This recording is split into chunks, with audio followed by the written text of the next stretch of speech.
I just feel like I've been around the block, ripping up fantasy stock, working around the clock.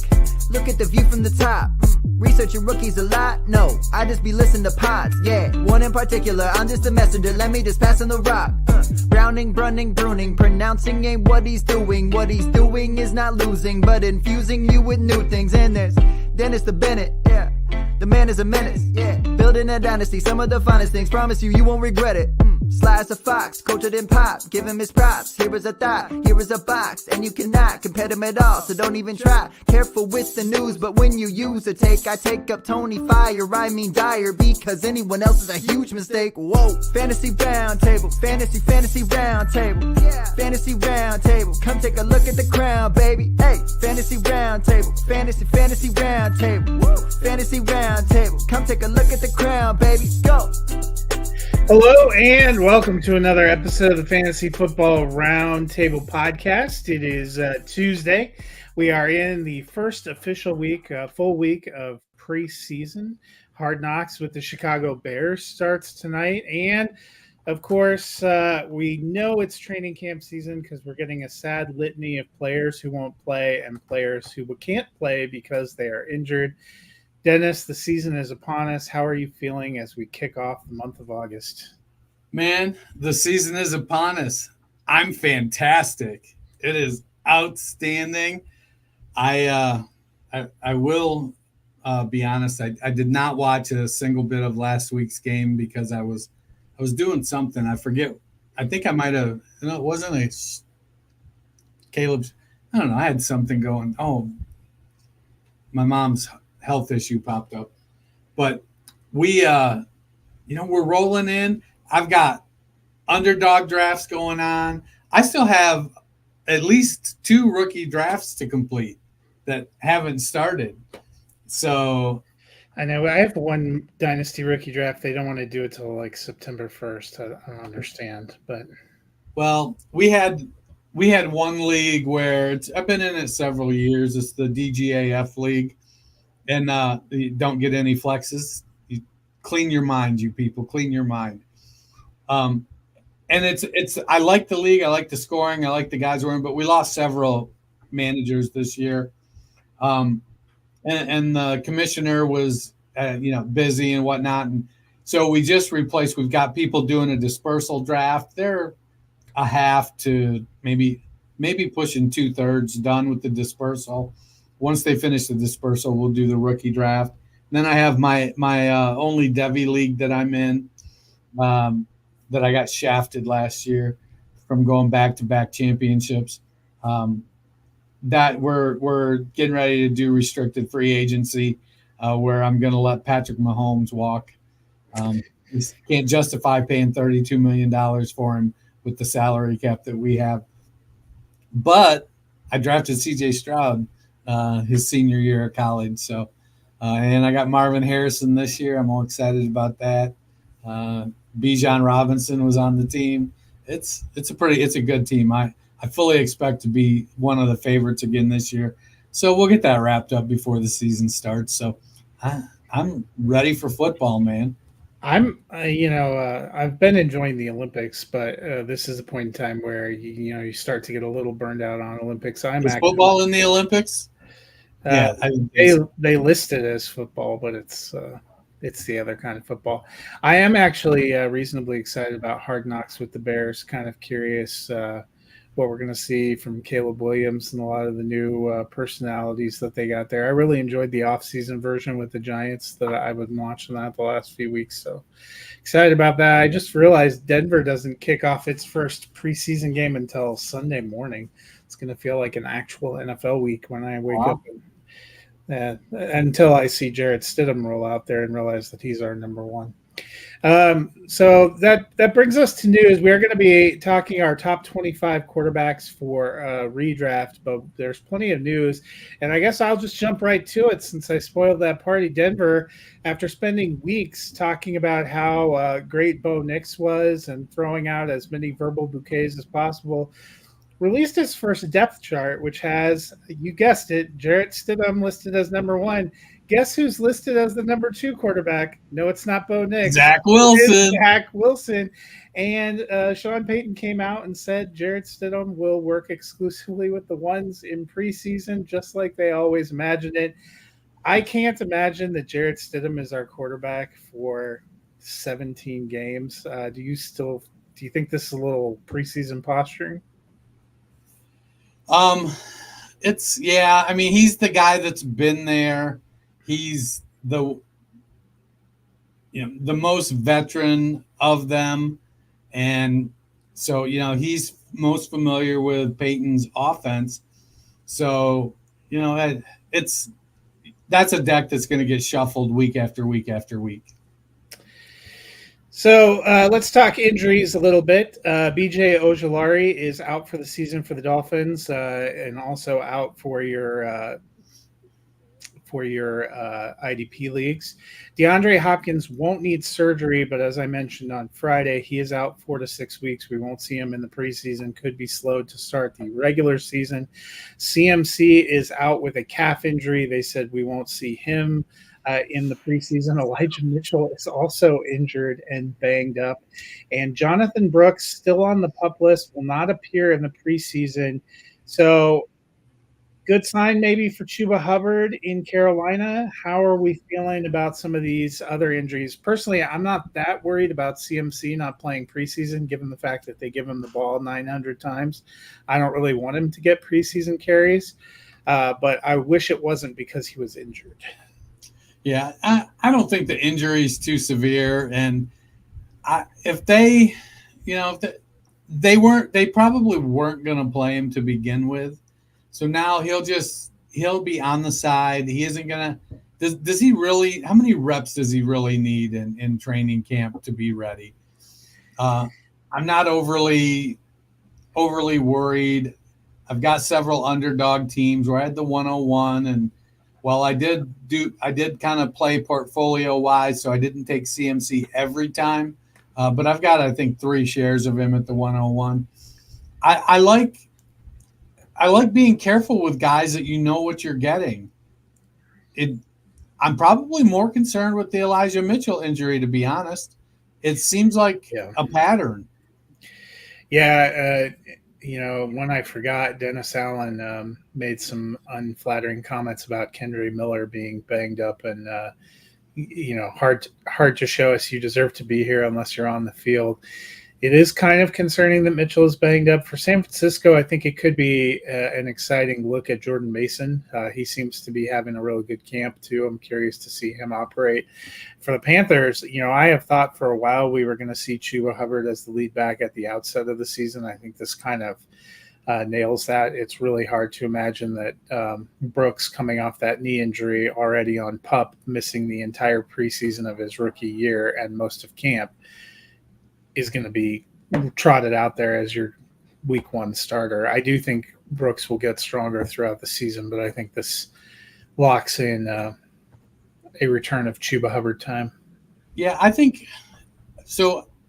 Chuba has been a later round, mid 10, 11th round guy on underdog that's kind of there and easy to grab because it feels like he's going to have at least half of the season, probably a third of the season, he's going to be the guy, and another third of the season where he's going to be getting the bigger share. And we'll see what happens. If they're playing well, they may just roll with it before letting Brooks take over. I do think Brooks is probably the more talented player, but he wouldn't be the first guy coming into the league off an injury. That I think redshirt might be too strong a term for it, but that they ease into it and kind of let him take over year 2. Yeah, Chuba going current ADP is running back 44. That feels about right to me, based on what I'm suspecting. Couple other guys that are not going to show up in the preseason. Aaron Rodgers returning from injury. They said will not play in the preseason, nor will Deshaun Watson returning from injury or Kyler Murray. How do you feel about these quarterbacks, who probably could use a little bit of work with new pieces and new places, not suiting up for the preseason. So we need to get used to the new NFL. They're going to go to 18 games. There's going to be virtually no preseason games at all. Your stars and your pretty goods and I'm comfortable with this guy on the team. So many people are going to not play. Why not let these guys that are coming off injuries? They're going to have to shake off the rust. Let them shake it off when it counts, and just move forward from there. Don't risk injuries in meaningless games. Yeah, you don't want to risk injuries, but at the same time, like if I'm Cleveland, I gave Deshaun Watson a lot of money to get 12 games. I would kind of like to see what he can do, but I guess Jerry Jeudy's out injured anyway. Hey, get used to that, Cleveland fans. Rodgers doesn't surprise me that much. It is interesting to me a little bit with Murray. I guess it doesn't matter that much, but they also have an almost entirely new set of offensive people around him. It might be nice to see a little chemistry, but I'm guessing this probably means we won't really see Marvin Harrison or Trey McBride in the preseason either. Probably not. And, Desmond Ridder will get the opportunity to play quarterback there, and some other people that I don't know off the top of my head. They still have Clayton Tune. I think it's Desmond Ridder and Clayton Tune are 2 and 3. I guess my case for both, Cleveland at least was a playoff team last year and figured out how to win regardless of who was there. And Rodgers playing preseason probably doesn't matter that much for the Jets. But Arizona is a team that has not really been that good. I get if you are a good team or if you are a veteran who's had a bunch of great seasons, letting yourself out of the preseason. But if you're a team that was 4-13 and needs some chemistry and hasn't been that impressive, maybe you could use the practice reps. That's all I'm saying. Right. Last bit of news. We didn't get any movement today, but there's been a lot of rumblings that Brandon Ayuk is actually going to be traded. Adam Schefter reporting today the framework of a trade that satisfies the 49ers is in place with either the Patriots or the Browns, and it's up to Ayuk to see if he can work out a part that he likes. If he goes to the Patriots, I'll feel a hell of a lot better about Drake May. If he goes to the Browns, depends on, a lot. The rumor is that the 49ers want a veteran receiver back, and that from the Patriots, that would be Kendrick Bourne. And I don't know why that would be a sticking point for them. But from the Browns, it would be Amari Cooper. And I sort of understand them wanting Amari Cooper. I think Brandon Ayuk is better than Cooper and would still just be their number one receiver. I think he'd be the number one receiver for either of these teams. Might make me more bullish on the Browns. I don't think he alone is enough to make me feel like the Patriots are a playoff contender. Yeah, and they're familiar with Kendrick Bourne. That's where he came from. So that I don't know why they would want him back after letting him go and then watching how good he was in New England. But depending on what the contract is and the draft pick compensation, I don't think I would let Amari go. Amari and Ayuk would be great. Hell, give him Judy and Elijah Moore. Amari's in the last year of his deal, and I gathered from the way the Browns have handled a lot of things that they aren't planning on re-signing him. So maybe they feel like it's just. Yeah, I could see that too. They like Judy for some reason, and I don't think the 49ers would take that Judy contract. They just gave Judy that massive new contract. I don't think the 49ers are interested in absorbing that back. Would be a strong suspicion. Yeah, probably if they don't want to pay Ayuk, who's substantially better than. Yeah, because let me pull it up real quick. because the Browns, once they signed him to a 3-year, $52.5 million extension with $41 million guaranteed. I'm not sure that that's a contract the 49ers want to take on spec. That's a get you fired contract, Andrew Berry. I mean, if the Watson contract didn't get him fired, I don't know what will. Well, let's move on. We're going to talk about quarterbacks. We're going to talk about this is redraft rankings. So these are how we're feeling about them solely on 2024 season. We're going to do our top 25, which is really a quarterback 2+1 because 24 seems weird. So, Dennis, I will let you go first. Give us 25 through 21. Looking for my mouse. So 25, I got, much to my chagrin, I've got Derek Carr at 25, just squeaking out Daniel Jones, Bryce Young, Russell Wilson. I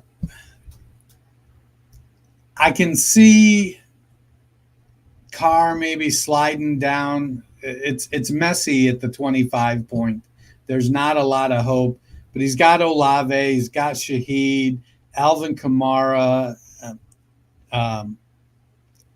Juwan Johnson, Foster Moreau. He's got some weapons. It's going to come down to can the offensive line keep him upright long enough, because he does have a propensity to throw the ball short and make turnovers occasionally. But got Derek Carr at 25, got Will Levis at 24. This one's a little iffy. I liked it a lot better before DeAndre Hopkins got hurt. I think Calvin Ridley is going to be really good. Pollard is a good receiving back. Chigakonkwo's a good receiving tight end. I think they've got decent enough depth until, now that if Hopkins misses, 6 or 7 games, I think it could get iffy for Levis. And was it somebody? I think somebody. Currently, he's only slated to be out 4 to 6 weeks, which I believe projects him to be back week 1 or week 2. I just wonder how slowed up he's going to be. Yeah, and because he's not fast at this point. The issue, the challenge with Levis is going to be.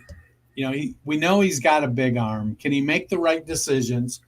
And he's got a little bit of mobility, but I saw somebody, and I wish I could remember who, 3 or 4 days ago, describe Will Levis. I think it was somebody from Player Profiler.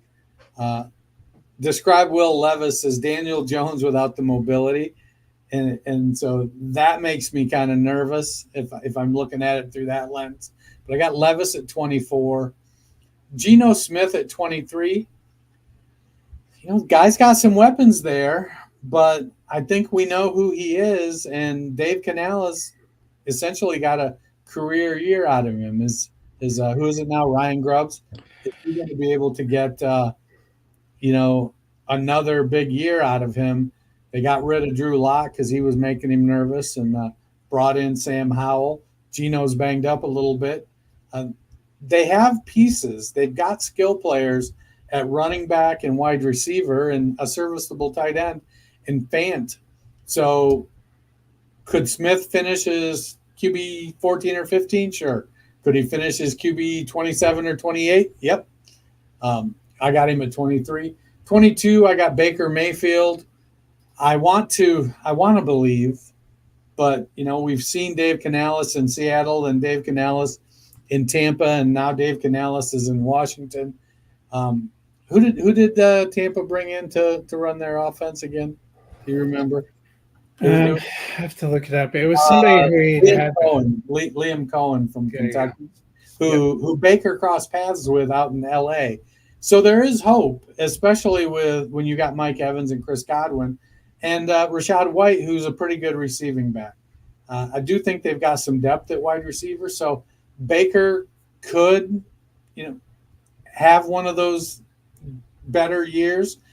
But what was it when Teddy Bridgewater had 3 top 25 wide receivers? He was still only QB 25 or QB 21, somewhere in that range.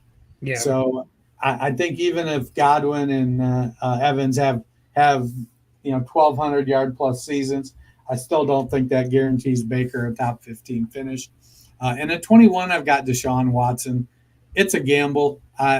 We haven't seen it since he came back. He hasn't been consistent.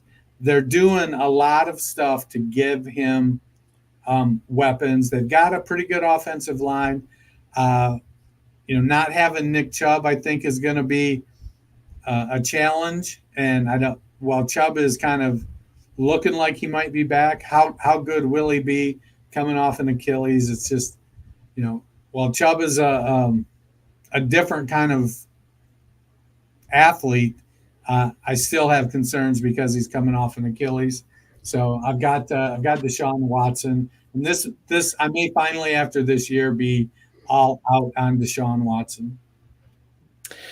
Yeah, so in my bottom 5, I wrestled with some choices too. You had some veterans in yours that I dropped out of mine because I think that they're, I think they may struggle a little bit more and may end up having a rookie kind of come in and take a or a young player get to play some of those games depending on how their team is doing. So for me at 25, I don't have him much different than you. I have Will Levis. I did go back and include him. I'm just not sold on him, not sold on Tennessee having a really robust passing game. We saw one, really good game from Will Levis, but he started 9. And overall, his numbers and some of his performances were not incredible. One I've come around a little bit on, I don't know if it was me watching too much Giants Hard Knocks, is Daniel Jones. I dropped him back into number 24 for me. Deputy Dewey's best friend says he thinks Will Levis will be a top 10. I feel like there's no middle ground with Will Levis. People either think he's going to be incredible or are not sold on him. And you know what? We'll find out. Number 23 for me, I have Jaden Daniels. I'm looking forward to seeing him play. I don't think Washington's offense is incredible. I think their line is still a little bit of a work in progress. And, with Cliff Kingsbury as his offensive coordinator, we never saw Kyler Murray throw for 4,000 yards. He always had a little bit more subdued seasons than you remember. I think there's going to be some growing pains for a couple of these young quarterbacks there. I have Deshaun Watson at 22, so not a whole lot different than you. I think this is a really important year for him because we've seen 12 games from him in 2 seasons. The Browns were pretty good as a team without him last year. They've gotten some weapons. I think they would like to see him step into the guy they feel like they paid for. We will see whether or not we can get it. I'm a little more cautious. And at 21, I have Bryce Young. We saw Dave Canales, you mentioned quarterback 6 season for Geno Smith in 2022, a quarterback 10 season for Baker last year. Bryce Young was quarterback 23 last year. So for all the struggles that he had, he wasn't incredibly bad for fantasy. I have him taking a modest step forward. I think Carolina is still something of a work in progress, but maybe a little more bullish than you on him. So why don't you give me your number 20 through 11? Give me your next 10. So at 20, I've got Aaron Rodgers. Despite him and Garrett Wilson seem to seemingly having a little bit of practice field heated discussion, I think the connection there is going to be pretty strong. And I think if Mike Williams can play 14 games, I think he can be every bit as positive for fantasy and for Aaron Rodgers that MVS or any of those big fast wide receivers that he doesn't throw a ton to, but they make big plays down the field.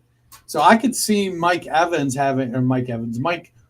having a surprisingly good year with Rodgers if he can stay healthy. But we all know Garrett Wilson is the dog there, and they'll be on the same page when the season starts. They've got a stud at running back who can catch the ball, and Tyler Conklin, a serviceable tight end. I just don't think that overall. I feel like it's a swan song for Robert Saleh. I think the whole make a play for the veteran quarterback, draft the lousy quarterback from BYU. I think all of this is going to kind of add up. And who's the GM? Joe Douglas, I believe. Joe Douglas. I think he's going to can Saleh to save his own job is what's going to end up happening. But I think Aaron he'll have a good year for football. I think it'll be good for Bryce. I think it'll be good for Garrett Wilson. I just think that he's coming off an injury. He isn't mobile like he used to be. He still makes questionable decisions, and while he doesn't throw a ton of interceptions because he chooses to throw the ball away, his production I think is going to be down a little bit. At 19, I've got Matthew Stafford. We're already seeing reports that Puka is injured, but Cooper Kupp is back, and it's a great system. But I think Stafford, he's been dealing with the back injury over the last few years. I love Kyron Williams as a ride him till he's dead kind of running back. They're piecing together the tight end position right now with Higbee's injury. But it's a narrow funnel in LA, and Matthew Stafford's the one doing the pouring. I just think it's going to be an okay team, but not an exceptional team. At 18, I got Kirk Cousins, again, dealing with the same type of injury that Rodgers is. But I think a little more of a balanced team. I'm not expecting Cousins to be QB5, QB6. I think Pitts and London are going to have good years, and they've got Bijan and Algier. And Darnell Mooney will provide some deep threat shock play value. But I think in the end, I probably am expecting 28 or fewer touchdowns from Kirk Cousins this year. I think it'll be, when you've got Bijan Robinson and Tyler Algier, I think, they're going to have a tendency maybe to run the ball a little more in close. 17, I got Justin Herbert. Just can't quit him. I know he's been a top 8 quarterback in the past, and, we're supposed to be buying into Jim Harbaugh, smash mouth, run the ball. But Harbaugh didn't really bring in like a bunch of stud running backs. Gus Edwards is the top of the depth chart. J.K. Dobbins, much maligned because of injuries. I think he's lost a little bit of his mobility in the backfield there. So, they let Mike Williams, they let Keenan Allen go. It's on Josh Palmer, Quentin Johnston, Lad McConkey. There's a lot of question marks in the receiving core, and I think that Justin Herbert gets rightfully dinged for that. 16, I got Caleb Williams.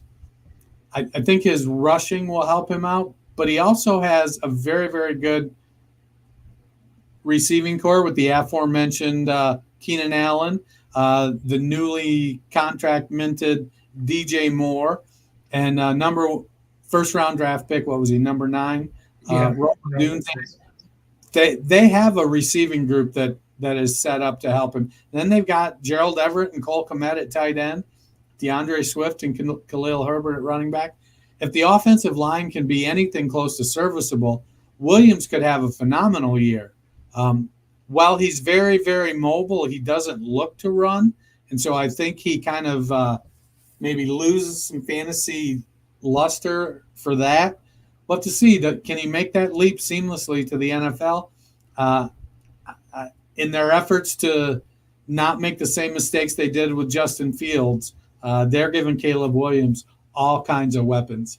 15, I got Trevor Lawrence. This guy probably I could see finishing as QB 20. I like Christian Kirk.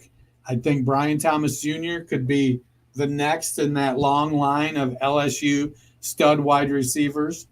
And Evan Ingram is just racking up catches like nobody's business. Then they added Gabe Davis. I feel good about if I'm in the position and I'm drafting Travis Etienne, I like that. I just think it ends up in the end, it keeps Trevor Lawrence from being a top 12 quarterback. 14, they got Jared Goff. Great running game, but they also throw the ball a ton to the backs with Jahmyr Gibbs. Sam Laporta is set up to pick up right where he left off after last year's rookie season. Amon-Ra St. Brown is a vacuum. The real question is, who are the wide receivers 2 and 3 going to be? We're hearing a lot of great stuff about Jameson Williams. We've seen him provide big plays over the top. Can he get more consistent? And then will they get a little more out of their wide receivers 3 and 4 now that they have let Josh Reynolds move on to Denver? But I like Goff. I think, yes, the home road splits are there. We're going to see some of that. But overall, Goff gets the ball to the right players. At 13, I've got Tua Tagovailoa. Guy probably has the best 2 wide receivers, best duo wide receivers in the NFL. But he also has 2 or 3 of the best running backs in the NFL. Explosive. We know what they're going to do. They're going to run intermediate routes, and they're going to set them up to be able to break away. And if they can do that, the Dolphins will put up a lot of points. Tua will score a lot of points. But I think with the running game now, with Mostert and Achane, they're in a position to be able to have more thunder, which is weird to say when all your running backs are 200 pounds or less. But I guess the running game has a little bit of thunder to it when everybody else is running 4.4s, 4.2s down the field. So Tua, I think Tua is going to be just fine, but I think he misses being a QB1. Brock Purdy, now this could change if they let Ayuk go, if they trade him away. I would be inclined to probably move Brock down a couple spots. But they do have Debo. They've got Christian McCaffrey, 2 phenomenal talents. They still have George Kittle.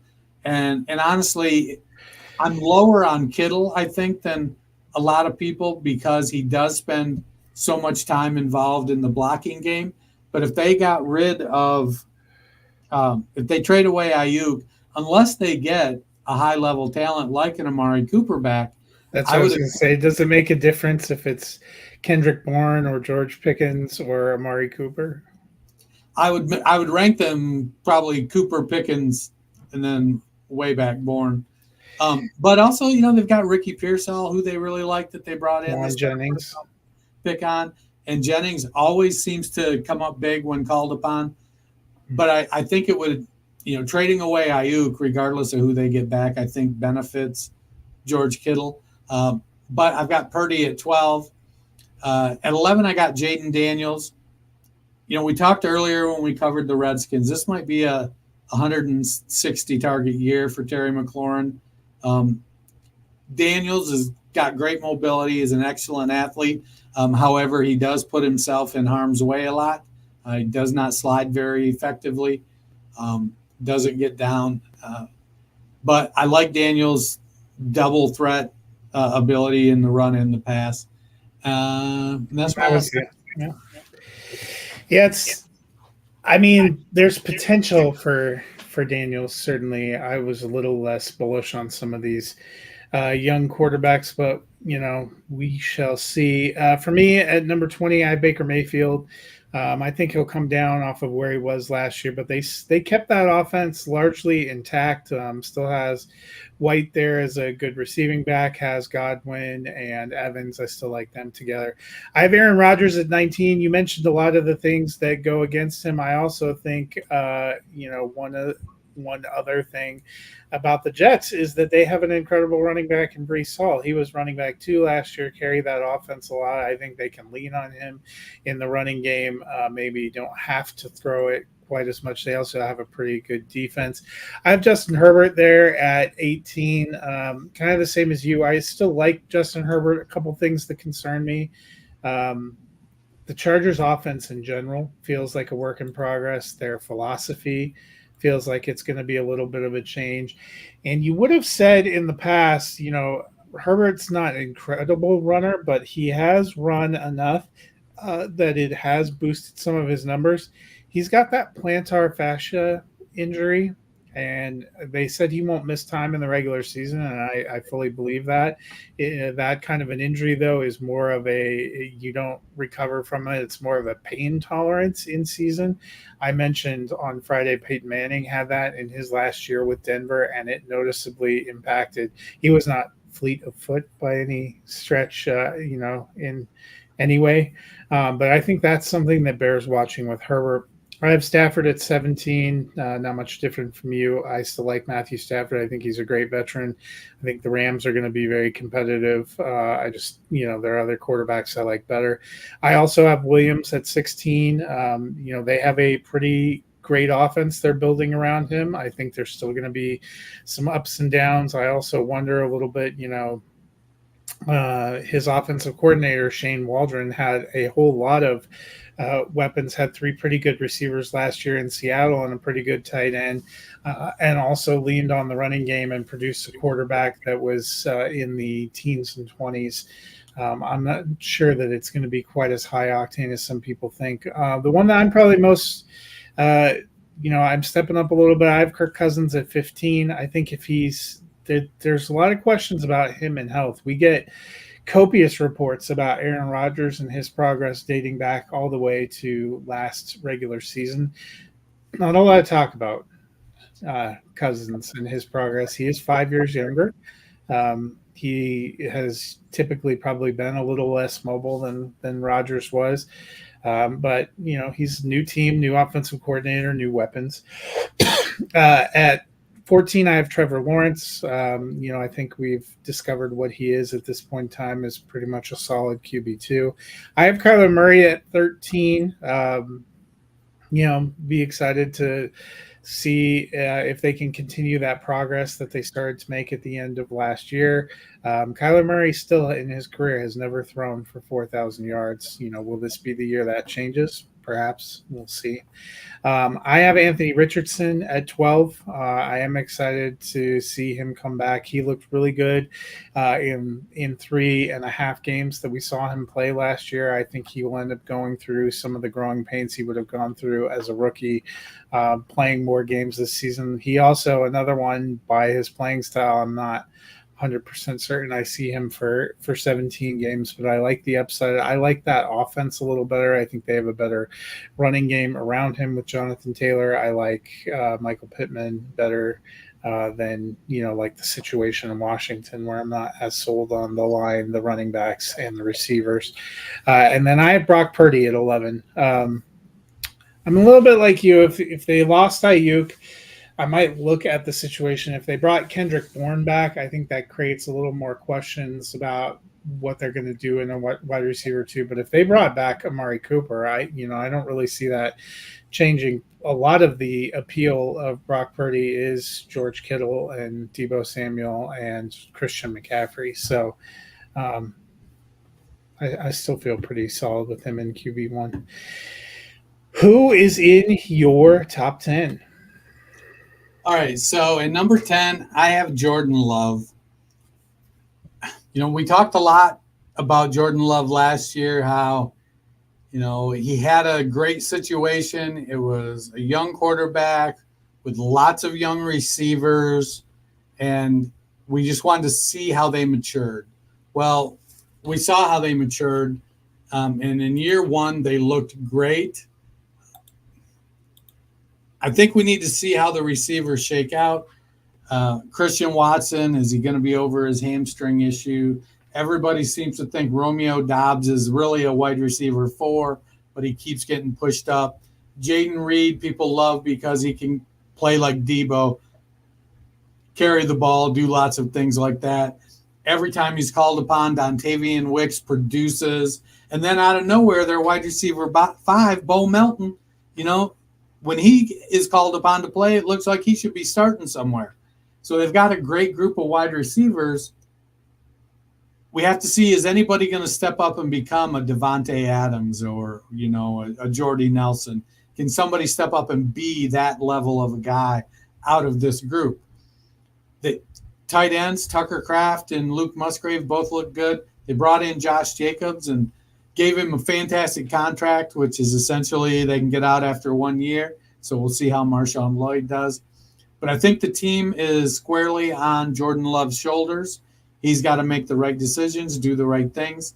And I think we're going to see a little bit of, that Kansas City thing with the wide receivers after Tyreek. It's who's open. It doesn't matter. I don't care if you're, quote unquote, a number one elite guy. You either are open or you're not, or you're going somewhere I can throw you open. And so we may not ever get an elite wide receiver out of this group of receivers. It may be that play you want is always going to be Jordan Love. So I've got Love at 10. At 9, I've got Kyler Murray. I've been a noted anti-Kyler Murray fantasy analyst. And maybe it's my scarlet and gray colored glasses with Marvin Harrison.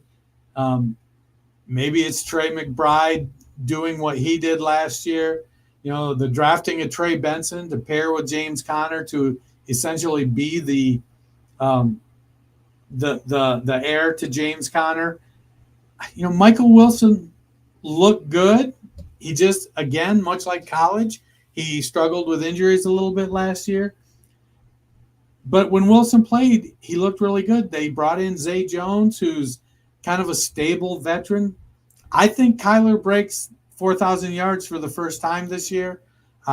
We know he's mobile. He's going to get you some on the ground, some rushing touchdowns. I think Kyler has a career year. Will it end up being the best of his career? I don't know. It's going to be the best of his career to date. So I've got Kyler at 9. And I'm talking passing, not necessarily fantasy numbers, because I know he's had a better fantasy year.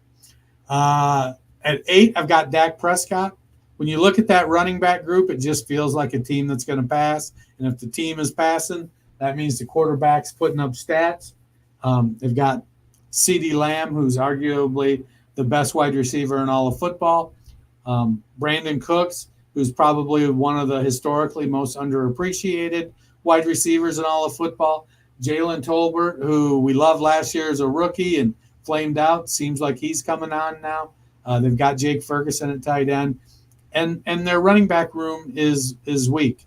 This team is they're going to need to have the offensive line gel because they've had some downgrades there because of the contract and salary cap situation.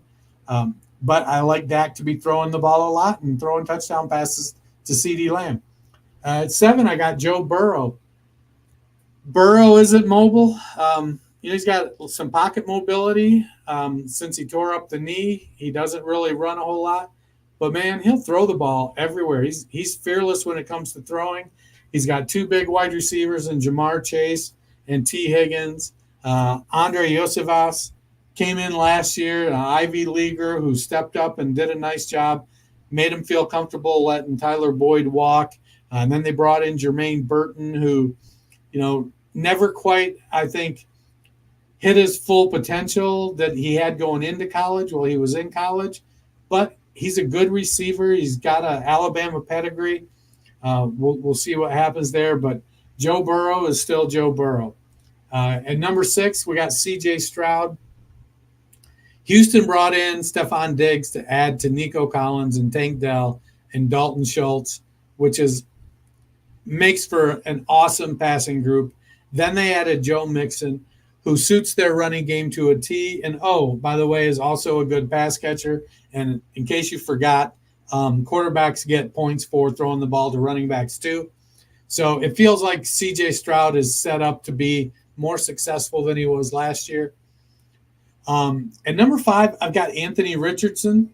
I guess I agree with your sentiment about his injury potential, but you can't predict injuries. And the dude is 6'5" and 245 pounds, or 6'4" and 245 pounds. He's got Jonathan Taylor to take the heat off him running the ball. Michael Pittman, Adonai Mitchell, Josh Downs, a good receiving core with a stud wide receiver. I like Richardson to mix in enough running to boost his fantasy stock and still keep Michael Pittman Jr. A top 15, top 12 wide receiver. Got Lamar Jackson at number 4. You can't help but wonder, is Derrick Henry going to just take a little bite out of Jackson's ground potential? A lot of where we've made our hay with Lamar Jackson has been on the ground because he is such a dynamic runner. I don't think he gives it away and just completely stops running the ball. But I think Lamar is, as long as Henry is healthy, I think we're going to see Lamar run the ball a bit less. And he's still got Zay Flowers and Mark Andrews to throw the ball to. They must have still seen something with Rashad Bateman because they signed him to an extension. So they like their wide receiver group. They brought back who's the old guy, fast guy, number 15, I think he is. What's his name? Aguilar, yeah, Nelson Aguilar. So they still got him as their wide receiver 3. So I like Lamar. I think he's still going to be super productive. We've seen him have an MVP season, throw 36 touchdowns on low passing volume. Derrick Henry, being an efficient runner of the ball, might set him up to have another very, very efficient passing season. So that's why Lamar still makes it to number 4. I've got Hurts at number 3. Man, it feels like you want to put Hurts higher, but they've got a great receiving core. Goddard's a solid tight end. Then they add Saquon Barkley, and they lose Jason Kelce. Do I think the tush push is going to just go away? No. But if it stops being as effective as it was, they could go away from it a little bit more. Barkley's also a great receiving back. So there's lots of things playing in.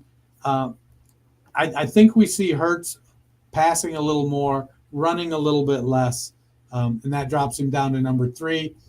At 2, I got Patrick Mahomes. I want to put Mahomes at number 1, but with Josh Allen's rushing, it's just hard to put Mahomes at number 1. Do I see a scenario where Mahomes sets records for passing yards and passing touchdowns in a season? Yeah, I see it. It could happen, and that may make me look silly having him at number 2. He's arguably the best quarterback in the league right now. But he's also been a lower end QB1 the last 2 years. So right, and since they let Tyreek walk or traded Tyreek away, whatever they did. But I like Rashee Rice. They brought in Hollywood Brown, who adds an element to the game. And they brought in Xavier Worthy, who's Hollywood Brown with worse hands. And Isaiah Pacheco has stepped up, and if he stays healthy, I think he provides more of a 3-down capacity. I think he catches the ball a little bit more. Like I said, I think it wouldn't surprise me if Mahomes pushed 50 touchdown passes, even with that receiving core without an elite option. But at number 1, I've got the man Josh Allen. I know they brought in Ray Davis. But let's face it, Josh Allen is 6 foot, 245 pounds. Ray Davis is 5'8" and 207 pounds. Davis may have a lot of power for a 5'8", 207 pounder. Josh Allen has a lot more power at 6'5" and 245 pounds. Allen is still going to be their goal line back. They're going to have some work to do in the receiving core, but I feel like Keon Coleman is set up for a Kelvin Benjamin-esque rookie year. Khalil Shakir is coming on. The other receivers are kind of fading. It's going to come down to their running 12 personnel, I think, with Dawson Knox and last year's rookie darling, Dalton Kincaid. Wouldn't surprise me if Kincaid, a la Travis Kelce, leads the team in catches and even yards. Yeah, so for me, I also have Jordan Love at 10. He was QB5 last year. I think he's still going to be, a top QB1. I have Goff at QB9, Jared Goff. I like Detroit. I like their passing game. He was very solid in the QB1 range last year. I have Tua at QB8, so I'm a little higher on Goff and Tua than you are. Maybe like their passing games for their teams a little bit more. Like you, I have Burrow at 7. Looking forward to seeing him back. I think Higgins is going to be motivated, wanting to have a good year, kind of in that contract year. And I really like Jamar Chase and some of their other weapons. I put Jackson at 6. I dropped him a couple of spots because I think he could lose some red zone rushing opportunities to Derrick Henry, because where you were talking about the Bills not really adding a physically more intimidating running back than their quarterback, the Ravens sure did. Gus had 13 rushing touchdowns for the Ravens last year. I have a feeling we could see that and more from Derrick Henry. I also think they want to protect Lamar a little bit more. I think Henry is a battering ram, which wears defenses down. Their approach to their passing game weapons has been curious to me for a while. They didn't add a ton last year, so it's kind of a shoulder shrug to say that they got demonstrably worse letting Odell Beckham Jr. go. I think their passing game is kind of what it is. I have CJ Stroud at 5. I love the weapons that they gave him there with the Texans. I have Jalen Hurts at 4. I think Saquon might get some more red zone opportunities than perhaps some of their other backs that they've had the last few years had, but the Eagles still have an incredible set of passing game weapons. I think Hurts is still going to be great. I have Dak Prescott at 3, and a couple reasons. I don't think the Cowboys are going to get a deal done, and I think he and CeeDee Lamb are going to want to run wild because I think they're going to be auditioning for other teams. I don't know what Dallas is doing. And I combine that with a coach who has historically been more pass friendly. Even when he was coach in Green Bay, they like to put the ball up more than they like to run.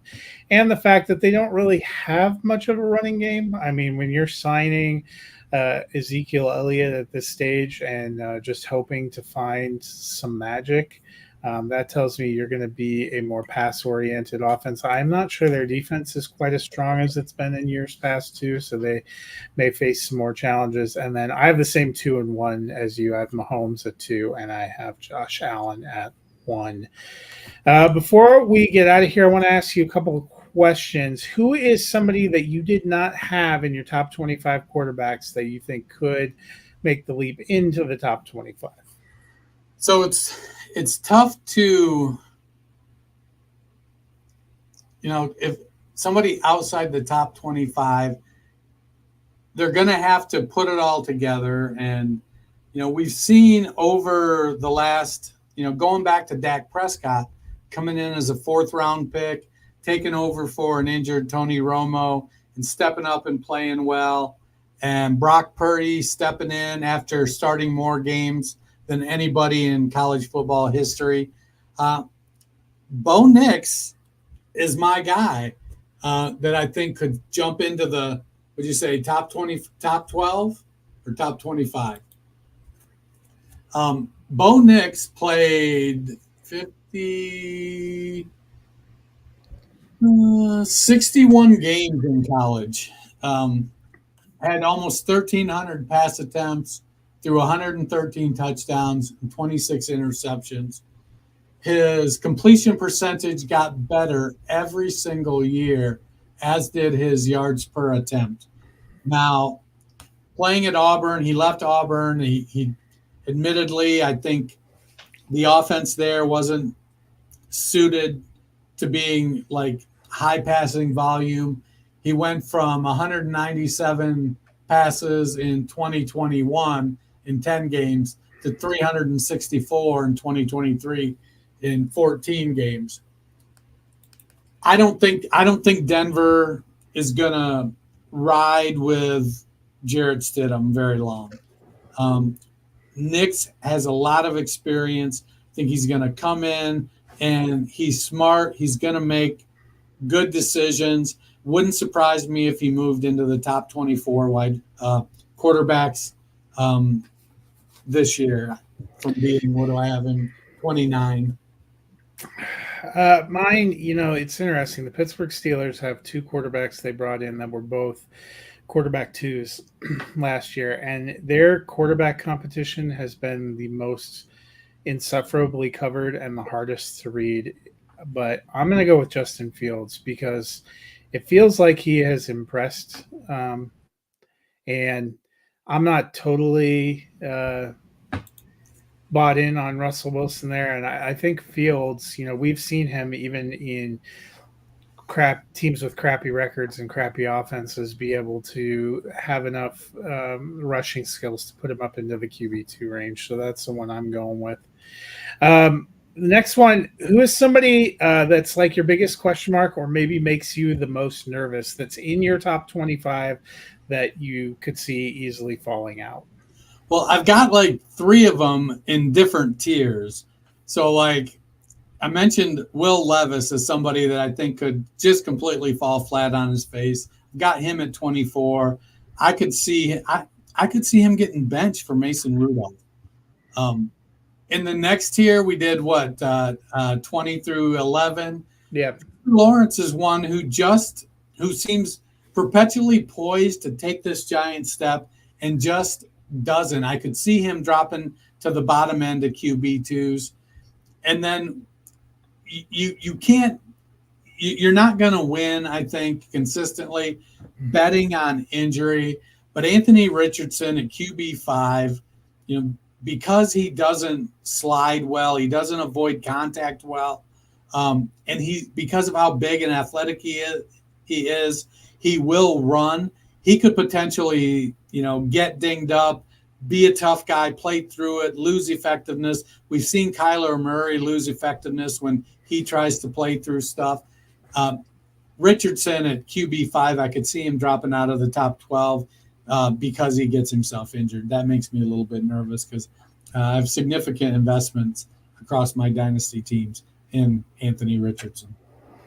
Yeah, and I know I mentioned injury risk. I wasn't thinking about him missing a huge chunk of time, just getting banged up, maybe missing a half or a game or two. But I actually think it's his rawness as a passer is really the reason that I have him further down at 12.